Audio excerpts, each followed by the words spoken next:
देश में आज भी लगभग 9,500 से ऊपर ओमिक्रॉन के केस सामने आए हैं। दिल्ली की अगर हम बात करें तो मिनी लॉकडाउन लगा दिया गया है। रात को 10 बजे से लेकर के और सुबह 5 बजे तक तो नाइट कर्फ्यू है। ऑड इवन के तहत दुकानों को खोला जाएगा। 20 जने मरने में और 20 जने शादी के अंदर शामिल होंगे। ऐसी कुछ गाइडलाइंस दिल्ली सरकार ने लागू करी हैं। हमारे बीच में पूर्व में रहे निगम पार्षद वीर सिंह सहरावत साहब हैं। सहरावत जी, क्या कहना चाहेंगे? ओमिक्रॉन का खतरा फिर से वापसी। देखो जी, सावधानी तो हमको आपको पूरी जनता को बरतनी चाहिए, ये तो ठीक है यहाँ तक तो। लेकिन जो केजरीवाल जी ने ये पाबंदियां लगाई हैं तो शराब के ठेके तो अभी मैं गाड़ी लेके आया हूँ, हमारे सामने यहाँ रोड पे है। वो तो ऑड इवन के हिसाब से नहीं खुल रहे। मार्केट को अगर एक दुकान मेरी और आपकी है, एक दिन आप खोलोगे, एक दिन मैं बंद रखूंगा, आप खोलोगे, तो भाई सिस्टम तो ऐसा बनाओ ना जो जनता को कुछ मतलब दुकानें तो ऑड इवन के तहत खुलेंगी, लेकिन शराब के ठेके में कोई ऑड इवन लागू नहीं। कोई ऑड इवन लागू नहीं है जी, अभी तक नहीं है कोई लागू। लेकिन ठीक है, सावधानी बरतनी चाहिए, रोजगार लोगों को चलना चाहिए। रात के लॉकडाउन का तो कोई फायदा ही नहीं है। जीरो, मतलब ये तो नाम है। क्या रात में कोरोना नहीं होगा? नहीं, क्यों नहीं होगा रात में कोरोना? लेकिन रात में आदमी घर से बाहर जा ही कहाँ रहा है? 10 बजे से 5 बजे के बीच में जो लॉकडाउन लगा रहे हैं उसका तो कोई फायदा ही नहीं है। वैसे भी सर्दी की रात है, वैसे भी सर्दी की रात है, कोई निकलता नहीं है। जो भी कुछ करना है इनको तो सावधानी जो बरतनी है ये अपने हिसाब से बरतो ना जी। सहरावत जी, आपको नहीं लगता कि यूपी के अंदर फिलहाल चुनाव टाल देना चाहिए देश में जिस तरीके से ओमिक्रॉन का ये लहर चल रही है? देखो, जिस हिसाब से लहर चल रही है और जिस हिसाब से हम लोग देख रहे हैं, सुन रहे हैं, उस हिसाब से चुनाव आगे चला जाए तो कोई दिक्कत तो है ही नहीं इसमें। क्योंकि कोई परेशानी थोड़ी है। वोटर बचेगा तभी तो प्रत्याशी जीतेगा। नहीं, फिर राजा राज्य जब ही करेगा जब जनता होगी। जनता नहीं है तो जंगल में जाके बैठ जाओ, काहे का राजा हो? बिल्कुल, प्रजा होगी तभी तो राजा है। तो जो चुनाव हो रहे हैं, अगर वोटर ही नहीं रहेगा सही सलामत, तो फिर काहे के चुनाव और काहे का वो प्रधानमंत्री, काहे का मुख्यमंत्री? क्योंकि रैलियां दापड़तोड़ हो रही हैं, 20-20 हजार 10-10 हजार पब्लिक आ रही है। कोई कौन सी सोशल डिस्टेंसिंग, कौन सा मास्क और कौन सा सैनिटाइजर? देखो जी, इसमें हमारे आदरणीय प्रधानमंत्री जी तो बहुत कहते हैं, हर भाषण में कहते हैं भाई सावधानी बरतो, 2 गज की दूरी, मास्क जरूरी।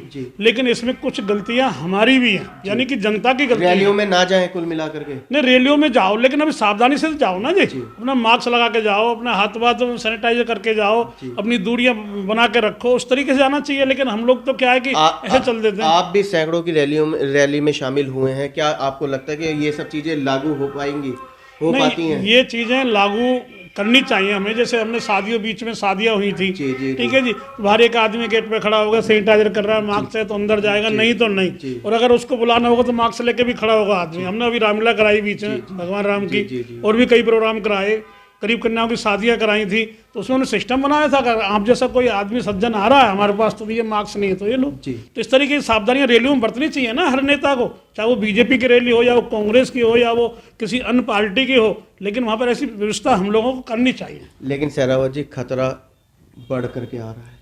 नहीं, खतरा बढ़ करके आ रहा है, लेकिन हम लोग चाहें ना, जनता चाहे तो उसको टाल सकती है। अगर हम अपने आप में सावधानी बरतें ना जी, तो ये खतरा ऐसा तो है नहीं जो घर घर में घुसेगा। ये तो बाहर से आकर के जब घर में घुसेगा, तो अगर इसको हम बाहर ही छोड़ कर आ जाते हैं गेट पे अपने, जैसे हमने बीच में सावधानियां बरती, जब पहले ये बीमारी आई थी तो लोगों ने कितनी सावधानियां बरती थी। आज देख लो आप, 10% लोग भी नहीं सावधानी बरतते। फिर से स्कूल कॉलेज बंद। स्कूल कॉलेज तो देखो, बच्चों का तो मैं समझता हूँ कि मेरी पोती स्कूल जा रही है जा रही। अभी हम बात कर रहे थे कि पहली क्लास में, तीसरी क्लास में घर बैठे हो गई है ऐसे, तो भविष्य खराब है जी। पढ़ाई की तरफ से बच्चों का भविष्य खराब है।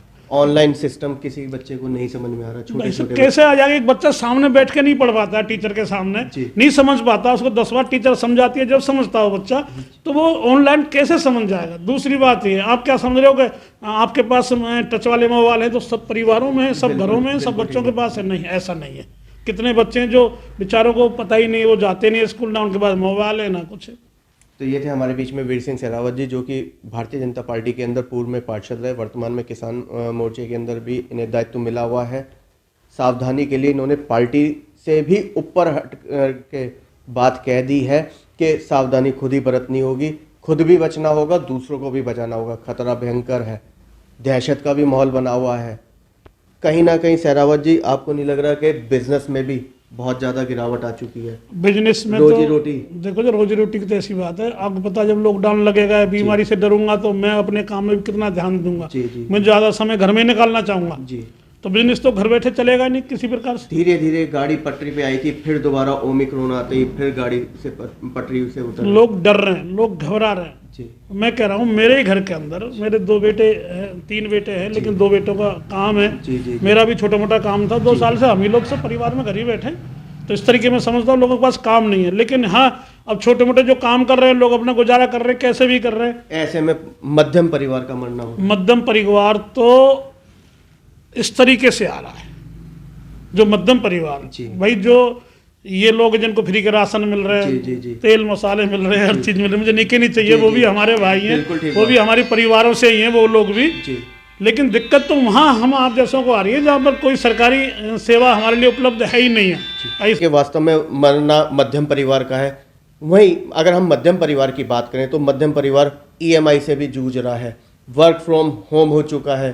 क्या कहेंगे सरकार से कुछ? देखो मैं तो एक ही निवेदन करता हूँ सरकार से कि ईएमआई को थोड़ा आगे खींचे, जी क्योंकि आज मान लो मेरी गाड़ी है, मैं किस्त नहीं दे पा रहा जी। हूँ भाई साहब, मेरे पास कई नोटिस आए हुए हैं, मेरे बेटे के पास गाड़ी है वो भी फाइनेंस है, हमारा एक मकान है उस वो भी फाइनेंस है, वो भी तो फाइनेंस ऐसे है। मेरे जैसे कितने भाई होंगे। जी, जी, तो इस चीज़ को थोड़ा सा हमें फैसिलिटी दी जाए, इसको आगे खींचा जाए, महीने 2 महीने 6 महीने साल भर का समय और दिया जाए। जब हमारा काम धंधा रोजी रोटी पटरी पे आ जाती है तो हम तो पैसा देंगे ही। लेकिन सहरावत जी अभी जब दूसरी लहर चली तो उसके अंदर सरकार की तरफ से कोई राहत नहीं दी गई, ईएमआई बराबर आई, लोगों ने दी, लेकिन सरकार की तरफ से कोई राहत नहीं थी। नहीं मैं निवेदन सरकार से करता रहा हूँ, चाहे वो सरकार दिल्ली सरकार हो या हमारी उल्टा अपनी केंद्र पेनल्टी सरकार लगता हो, है, उल्टा ऐसे में पेनल्टी या कोई लगी। और सरकार हो। अब देखो अभी आप देख लो बच्चों की फीस जारी बरकरार, बिल्कुल जा रही है, बच्चे स्कूल नहीं जा रहे, लेकिन फिर भी कोई छूट नहीं किसी प्रकार की। किसी प्रकार की। पता नहीं क्यों ये दिल्ली सरकार हमारी ये केजरीवाल सरकार क्यों नहीं स्कूलों में पाबंदी लगाती है, भाई कम से कम आधी फीस तो कर दो बच्चों की। जी पूरी की पूरी फीस लेते हैं, बच्चों की पूरी फीस ले रहे हैं, जबकि ना स्कूल बुला रहे हैं ना कई स्कूल स्कूल तो एनुअल चार्ज भी ले रहे हैं, हाँ ले रहे हैं, बिल्कुल सारे चार्ज ले बिल्डिंग रहे हैं। चार्ज भी ले रहे हैं, जैसे बिल्डिंग में बच्चा गया ही नहीं 2 साल से। भाई साहब राहुल जी मैं जो समझता हूँ ना, इस लॉकडाउन का इस बीमारी का सजा फाड़ा तो एजुकेशन डिपार्टमेंट ने उठाया है। जी आज तक जितने भी मार्केट एजुकेशन के साथ साथ हेल्थ डिपार्टमेंट भी, प्राइवेट हॉस्पिटल माला माल हो गए। ये हाँ बिल्कुल दोनों चीज, आज तक कभी भी किसी एजुकेशन डिपार्टमेंट में प्राइवेट हो या सरकारी हो कभी ये ऑब्जेक्शन नहीं आया कि भाई ये स्कूल चालू होने चाहिए। जी जबकि मार्केटें बाजार हैं और भी बिजनेस हैं, मिल है, फैक्ट्री हैं, जी। सबने कहा जी चलने दो चलने दो चलने दो। लेकिन आप बता दो एजुकेशन में किसी ने कहा हो क्योंकि कितना फायदा है। एक स्कूल में अगर 100 टीचर है या 50 टीचर है, आज 5 टीचर काम कर रही हैं, जी 45 का उनको फायदा हुआ। जी। ये जो लाइट है ना जी, अगर 50 कमरे के स्कूल में 50 कमरों की लाइट बंद है, उसका खर्चा बच रहा है, मेंटेनेंस बच गया। मेंटेनेंस बच गया। जी। तो स्कूल वालों के तो बल्ले बल्ले, तो क्या वो बच्चों के लिए 50% फीस नहीं कर सकते क्या? उनको करनी चाहिए ना। सरकार से अपील करेंगे, निवेदन करेंगे कि ईएमआई पे राहत दे। मैं तो निवेदन का मैं प्रार्थना भी कर रहा हूँ जी कि ईएमआई पे छूट दे, ऐसा में जितना हो सके मध्यम वर्ग का ध्यान रखे। यही मर जाएंगे तो फिर तुम्हारी सेवा कौन करेगा, तुम्हारे लिए कौन काम करेगा, कौन कैसे रहेगा? ऐसे उनके बच्चे कैसे पढ़ेंगे लिखेंगे, कैसे ये लोग आगे चल के ना अपने घरों में रहेंगे, कैसे बिजली के बिल और टेलीफोन के बिल और किस तरीके स्कूलों की फीस भरेंगे? इसलिए इन पर रहम करो भाई, केजरीवाल सरकार जरा मध्यम वर्ग पे भी रहम कर।